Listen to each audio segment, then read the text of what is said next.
98 days until AS Level Maths Paper 1. Pause the video, have a go at this question, and then we'll have a look at it together. A circle has equation x squared plus y squared plus 8x minus 12y minus 48 equals 0.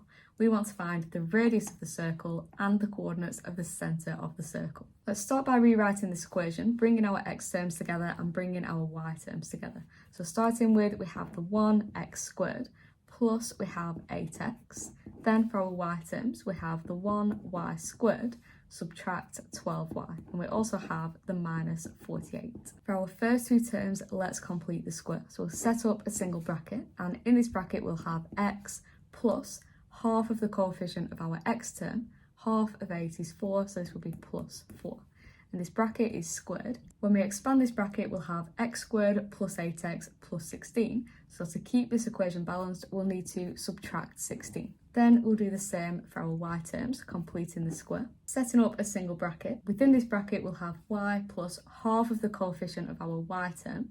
Half of minus 12 is minus 6, and this bracket is squared. When we expand this bracket, we'll have y squared minus 12y plus 36. So to keep this equation balanced, we'll need to subtract 36. And we also have the minus 48, and this is all equal to 0. Now collecting any like terms together, we have our first bracket, which is x plus 4 squared, plus our second bracket, y minus 6 squared. And if we collect our integers together, minus 16 minus 36 minus 48 is a total of minus 100, and this is equal to 0. From here, to get rid of the minus 100, let's do the opposite, which is add 100, and we'll do that to both sides. On the left-hand side, these will cancel out, just leaving us with our brackets. And on the right-hand side, 0 plus 100 is 100. Once we have it in this form, we can see that 100 is equal to the radius squared.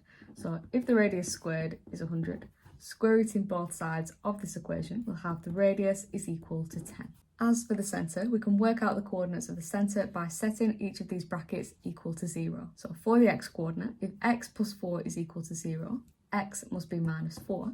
And for the y coordinate, if y minus 6 is equal to 0, y must be equal to 6. So the radius of this circle is 10 with centre minus 4, 6. Part B, given that C is the point on the circle that is closest to the origin O, find the exact length of OC. Let's start by drawing a diagram of our circle. Here we can see the centre minus 4, 6. We have the origin, centre 0, 0, and we have point C, which is the closest point to the origin on the circle. The distance from the centre to point C on the circumference will be the same as the radius, which we've worked out in the first part is 10 units. We want to find the length of O to C. We can do this by finding the length of the centre to